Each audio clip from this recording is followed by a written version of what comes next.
5, 4, 3, 2, 1, 0. Assalamualaikum. Halo para pecinta catur. Selamat datang kembali di channel Mbah Catur. Di video kali ini, kami akan membahas partai catur yang sangat menginspirasi, yang dimainkan oleh sang pesulap dari Riga, Mikhail Tal, melawan master catur senegaranya, Alexander Koblenz. Pertandingan ini terjadi pada tahun 1957 di Riga. Oke, langsung ke permainan. Mikhail Tal membuka permainan dengan pion ke E4. Alexander Koblenz pion ke C5. Ini dinamakan pembukaan Sisilia. Kuda berangkat kerja ke F3. Pion ke D6, mendukung kembarannya. Tuyul dimajukan ke D4. Mengajak ribut sesama tuyul. Sekaligus membuka jalur piknik gajah gelap. Pion jitak gundul D4. Kuda balas kunyah pion D4. Diteruskan kuda keluar kandang ke F6. Mengancam prajurit pusat. Kuda putih ke C3. Melindungi prajurit pusat. Kuda hitam ke C6. Mengajak pertukaran kuda. Gajah putih tamasya ke G5. Sembari ancam kuda. Dijawab tuyul maju ke E6. Persiapan gajah ke E7. Membackup sahabatnya, kuda gelap. Menteri ke D2. Mungkin persiapan rokade, sambil melindungi gajah. Gajah ke E7 sesuai rencana, mempersilahkan raja tidur siang. Putih rokade panjang, hitam rokade pendek. Jika teman-teman melihat momen seperti ini, di mana terjadi rokade yang berseberangan, maka dapat dipastikan, situasi akan berlangsung ruwet dan menegangkan. Permainan dilanjutkan kuda ke B3. Menolak pertukaran kuda. Menteri ke B6. Hitam mulai membangun invasi. Dengan tujuan, mengobrak-abrik pertahanan raja. Tuyul dimajukan ke F3, persiapan sebagai pelindung jika pion ke G4. Hitam pion ke A6. Bertugas menebar paku di kotak B5, agar tidak dikunjungi kuda atau gajah lawan.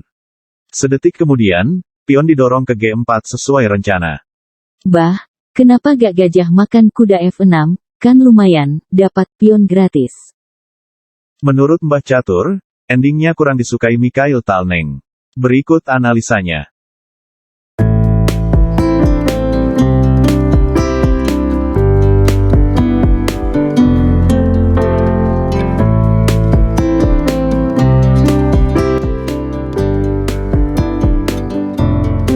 Oleh karena itu teman-teman, Tal lebih memilih memajukan pionnya ke G4. Hitam yang menyadari potensi gajah gelap akan meninggalkan pos pertahanan, seketika meluncurkan benteng ke D8. Memberi proteksi untuk bocah ingusan. Sekaligus mensupport si bocah jika ingin maju ke D5.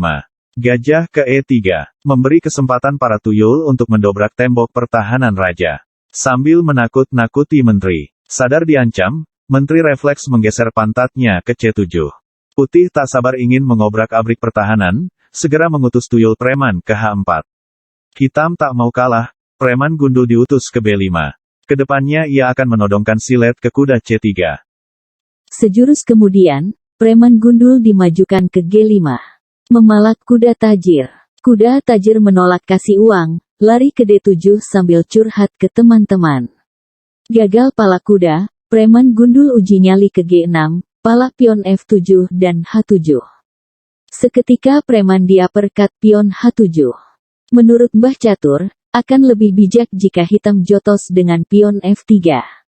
Berikut analisa yang sudah disiapkan tim Mbah Catur.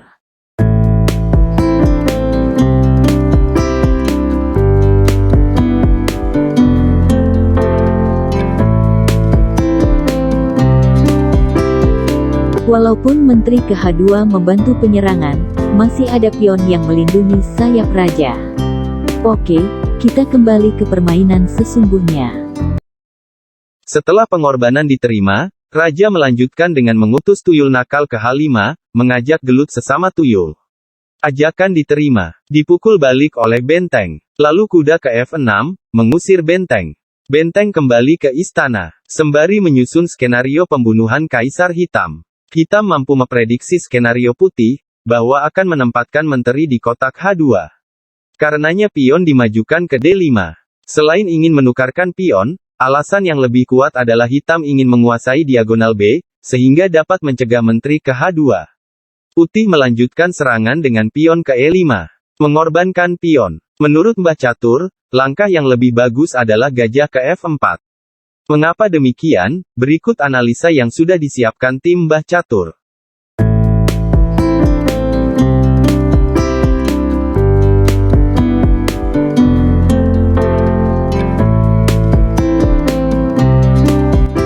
Tapi, Mikhail Tal lebih memilih mendorong pion ke E5. Pengorbanan diterima, kuda telan pion. Gajah ke F4. Memaku kuda pada menteri. Sekilas, langkah ini terlihat bagus. Tapi, tahukah teman-teman, ada langkah yang lebih bagus, yaitu menteri ke H2. Berikut analisa yang sudah disiapkan tim Mbah Catur.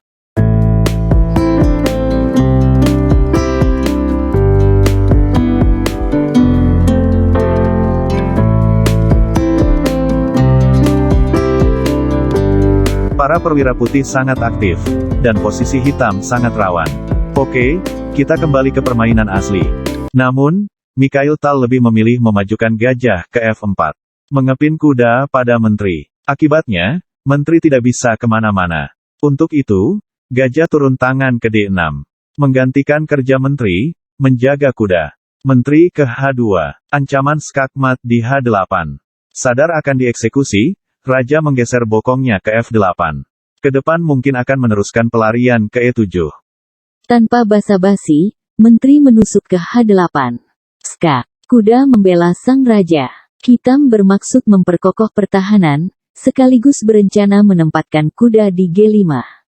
Double attack menteri dan gajah. Serangan dilanjutkan dengan benteng ke H7. Mengancam pion G7 2 kali. Hitam mengambil inisiatif, dengan memajukan pion ke F5. Melindungi bocah G7, yang sedang diintimidasi menteri dan benteng. Sekaligus ada skenario menempatkan kuda ke G6, menjebak mati menteri.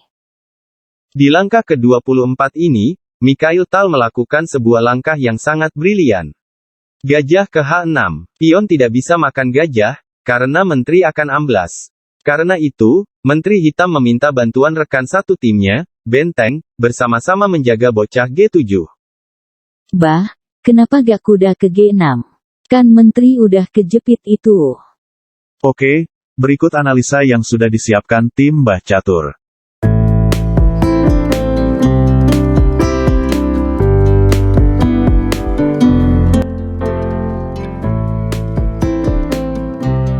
Oleh sebab itu, benteng yang terpilih untuk digerakkan.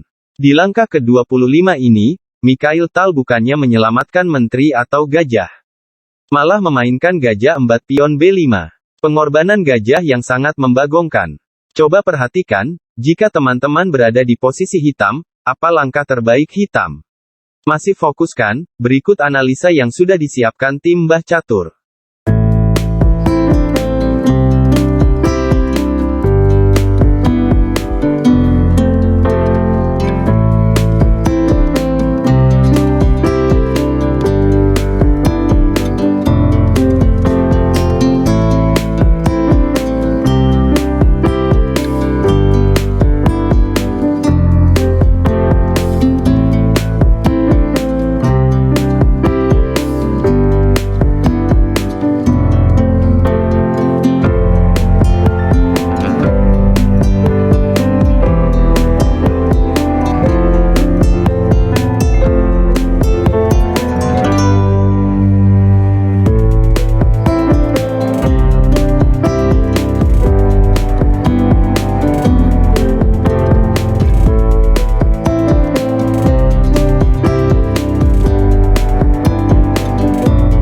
Oleh karena itu teman-teman, hitam lebih memilih menggeser bentengnya ke F7.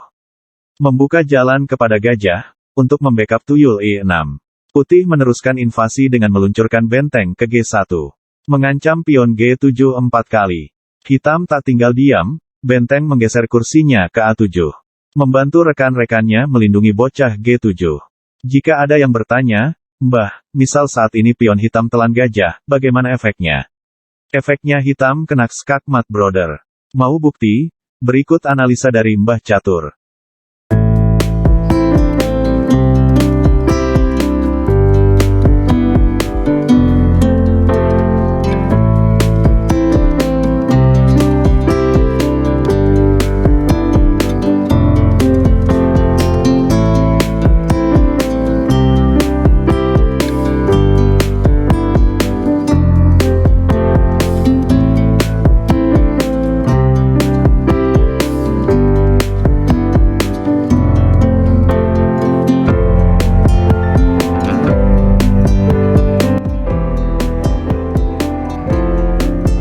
Oleh karena itu, Alexander Koblenz tidak mau menelan gajah beracun tersebut.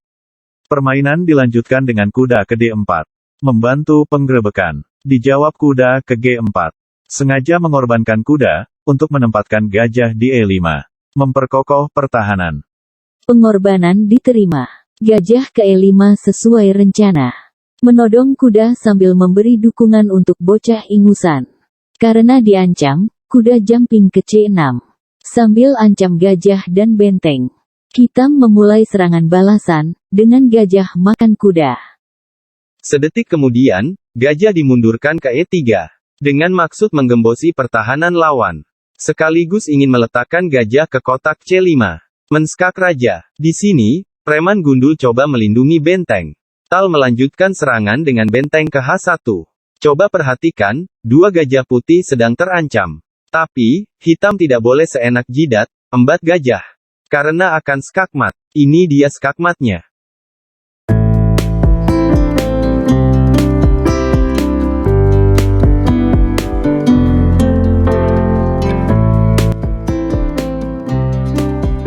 Sehingga terpaksa, benteng menggeser kursinya ke D7.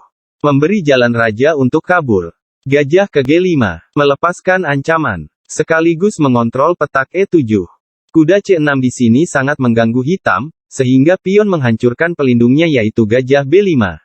Sekaligus memata-matai bocah A2. Permainan dilanjutkan dengan benteng ke H6. Lagi-lagi, Mikhail Tal mengorbankan perwiranya. Sekarang apa yang harus dilakukan hitam? Berikut analisa yang sudah disiapkan tim Mbah Catur.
Oleh karena itu, hitam tidak menerima pengorbanan benteng. Dan lebih memilih memajukan preman gundul ke D3. Akibatnya gajah terlepas dari penjagaan. Seketika pion embat gajah. Disusul preman gundul maju terus ke D2. Skak. Raja refleks menggeser pantatnya ke D1. Barulah menteri sikat kuda. Setelah diskusi panjang, akhirnya para perwira sepakat, mengakhiri drama, dengan benteng ke F6 terlebih dahulu.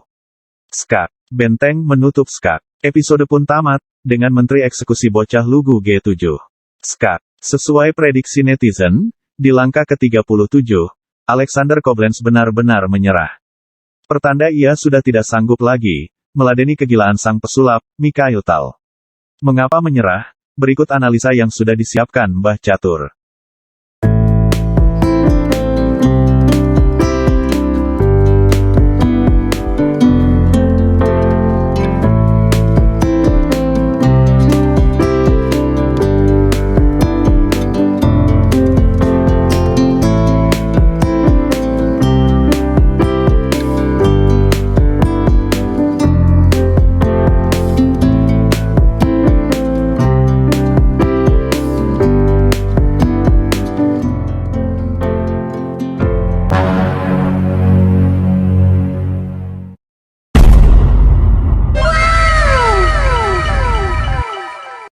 Demikianlah permainan yang sangat-sangat spektakuler, disajikan oleh Grandmaster spesialis pengorbanan, Mikhail Tal.